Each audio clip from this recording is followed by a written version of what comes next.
gentlemen, today we are starting with the crash of the stock market. As we all know, our stock market started to decline in September, but as of yesterday, it completely crashed. Officials are now referring to it as Black Tuesday. Right before the crash, shares were traded at an all-time high, up to 12 million, and the unemployment rate is also at an all-time high, 15 million Americans with no jobs. Bankers are attempting to stabilize our market by buying great blocks of stock. Hannah, how did this happen? President Hoover promised us a chicken in every pot and a car in every garage. I have no idea. Let's check with our local banker. Good news? Our stock market prices have nowhere to go but up, although somehow they continue to drop as we enter a Great Depression. I wish I had more for you, but that's all I got. Back to you. All right, thank you, sir. Let's see what Victoria has to say, located at Hoover's Dam.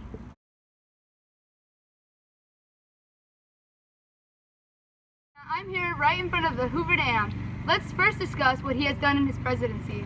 Although he has been known for dithering the face of the economic struggle, his administration has launched a massive public works program, which partly funded for his dam here on the Colorado River. They also implemented stronger protections for labor and increased federal subsidies for agricultural. Then there is the Glass-Steagall Act of 1932, which our president has played a big role in passing. This act is an attempt to limit the activities of commercial banks and hopefully stabilizing the banking sector. However, these policies seem to be ineffective and have actually worsened the depression. He recently signed for the Smoot-Hawley Tariff Act, which raised tariffs on thousands of imported goods and worsened the local economic downturn. Now, let's talk about this dam. It is the tallest one in the world with 6.6 million tons of concrete. If measured, it would go from San Francisco all the way to New York. This has fulfilled the goal of distributing the river through the Southwest and generated electricity for 1.3 million. Now over to you, Alexandra. Sir, I'm here in what has been nicknamed Hooverville. It's basically where homeless have found shelter. Homelessness have massively increased following the very high unemployment rate.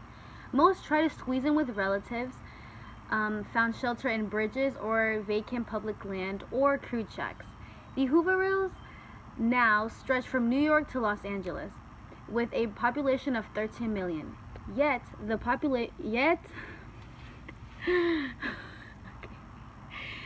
the little money our government has isn't going to the homeless or the sick or hungry. Abdul, do you have anything better to report?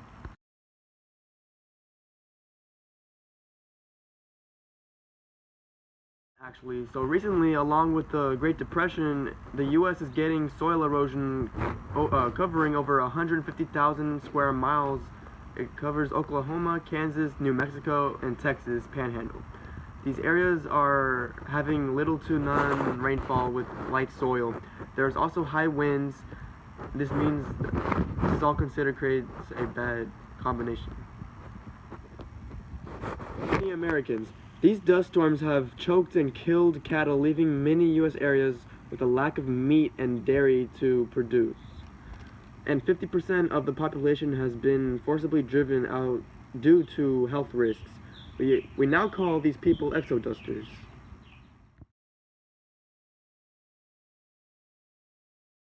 To attempt to fix all these things, our new president, Franklin D. Roosevelt, has launched a federal program, the New Deal.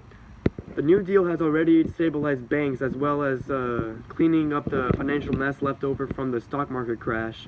The New Deal has created a multitude of agencies to provide jobs for millions of workers and pay wages that save millions of destitute families.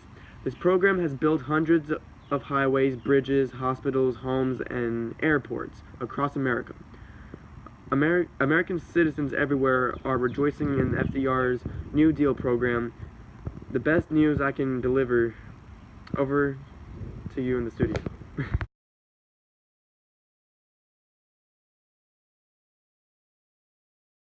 Thanks, Abdul. Although this New Deal is greatly supported, there are a few people and groups who continue to criticize it. Liberals seem to believe Roosevelt hasn't done enough to help the poor, and conservatives think the New Deal gave the government too much power and control of the agriculture. The Supreme Court has also ruled it unconstitutional, but President FDR is still trying to push it through and appoint more Supreme Court justices. We're to Alexandria with our First Lady.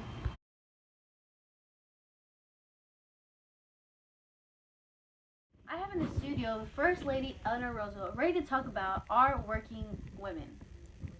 So, Ms. Roosevelt, how many women would you say are working in our lovely nation? Around 11 million hardworking women have jobs here in our nation. 75% of those women are nurses or teachers who have been entered twice as fast as men. That's primarily because we're willing to work for much less and work just as long. So according to the Social Security Administration, women's average annual pay is half as men's. Is that true? Yes, sadly we are working the same hours and the same conditions, but we are working less. But I am actually involved in a feminist forum, and we are trying to get to fix that as soon as possible. And just recently, you have organized the Get Out and Vote campaign. Yes, I believe that women should play just as men do. Thank you, Ms. Roosevelt. Back to you, Victoria.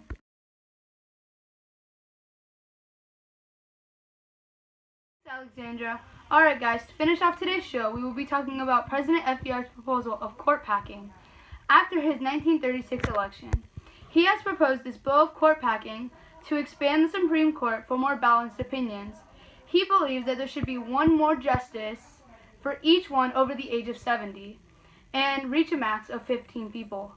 However, now that his plan has been made public, it has been widely criticized, causing him to lose an immense deal of political support. Because his motive was to get his New Deal bill passed by Congress, yet his drive to get it passed by Congress fell through and was found unconstitutional. This has been Network CBC. Come back tomorrow night for more news and updates.